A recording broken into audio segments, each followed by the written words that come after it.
when you were kind of battling some of this stuff and when you were, dealing with addiction, what was the state of your daughter? Where was she? When you were maybe at the peak of some of your addiction, what was happening to your daughter at that time? Well, she was very young, so my mom was helping out a lot, and I had struggled with postpartum as well, so I was super depressed and sleeping a lot, and it was very hard for me to get out of bed. And most days the drugs would be the only thing that would get me out of bed. Mm-hmm. So if you had to think back, and I'm sure it's hard, but how would you categorize or how would you describe your relationship with your daughter those first 4 or 5 years? I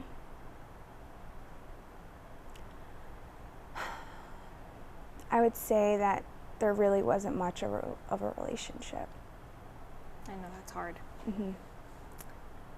Did you, now when you look back, because I know there are so many parents that deal with this, but when you look back, I mean, she didn't know anything different, but, so her primary caregiver was your mom. Mm-hmm. So how was that, for her to kind of like adapt to this lifestyle? Where did she think you were? What did she think of mommy? Well, I mean, I think her being so young, it might have been hard for her to comprehend that mommy was gone, because I did go to rehab when she was, I don't even think she was 2 yet when I went to my first rehab. Okay. And I mean, she definitely knew that mommy wasn't there, but for reasons unknown for a child. Mm-hmm. And I remember her as she was getting older and the rehab stays continued. It was a lot harder for her, and she would kind of lash out and be physically upset that mommy was leaving again. Did you and your family have some kind of story, or how did you explain when you had to go away or when you weren't around?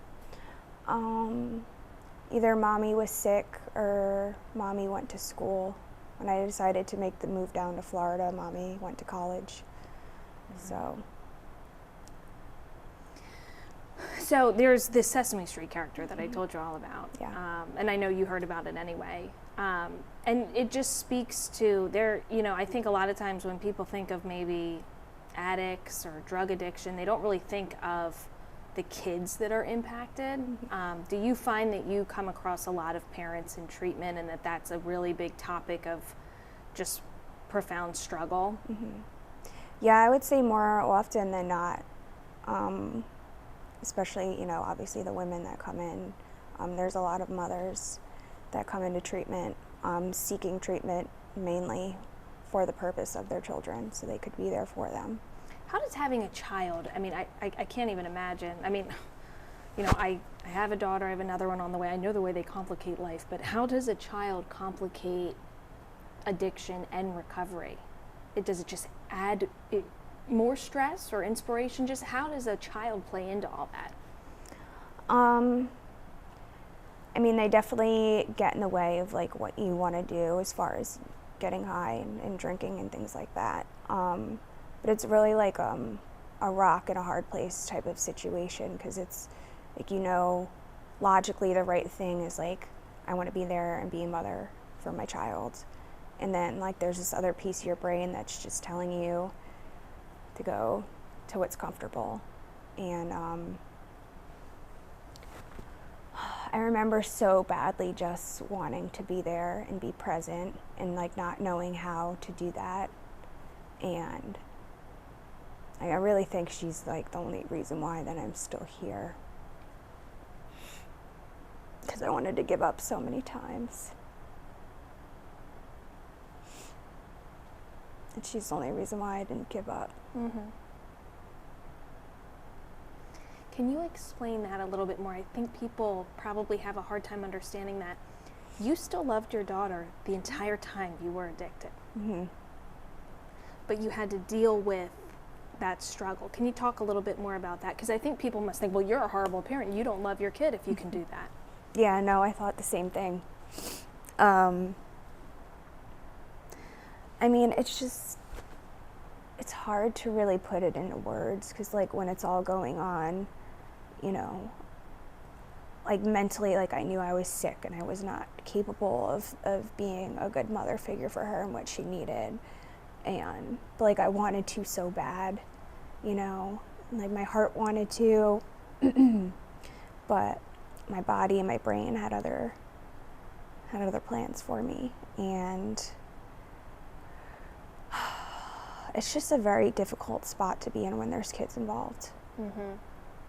Now, you know, you say if it wasn't for her, you don't even know if you'd be here. So in some ways, I mean, that was the inspiration or the motivation to beat out all other motivation, right? I mean, talk to me about how she's kind of been this like beacon of whether it's hope or, you know, I'm sure she's given you something like, you know, to want to live so much for and to be healthy for. Right.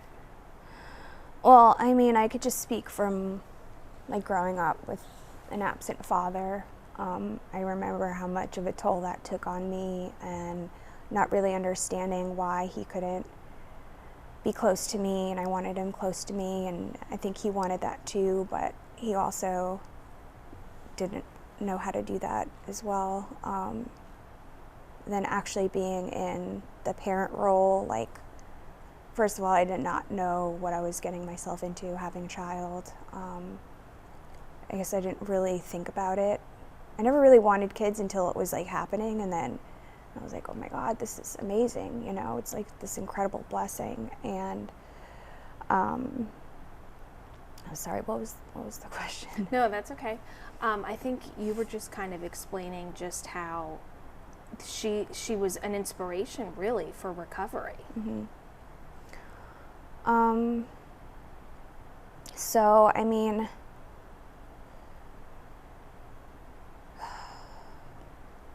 there was like a point in time where I convinced myself that like she would be better off without me, you know, and I think a lot of mothers think that at some point in time,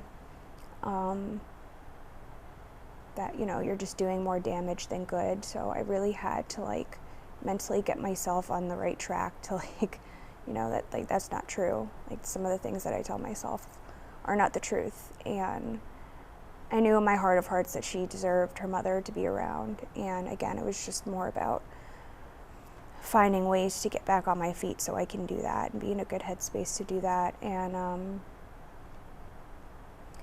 I mean, I would just think of her face, you know.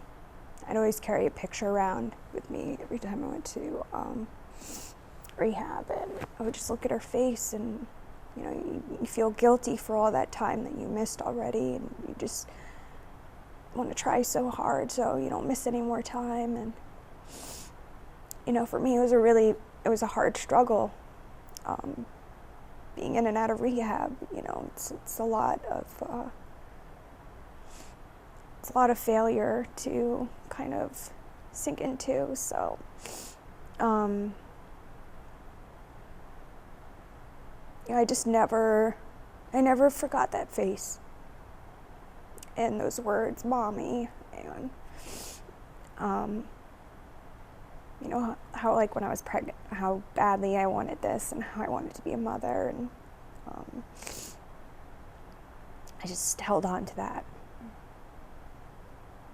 Thank you for sharing.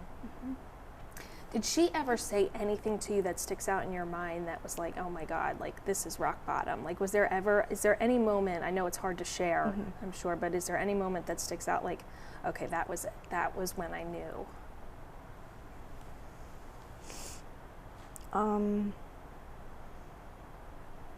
remember one of the last times that I left to, you know, go back to rehab, she said like, mommy, but I want you.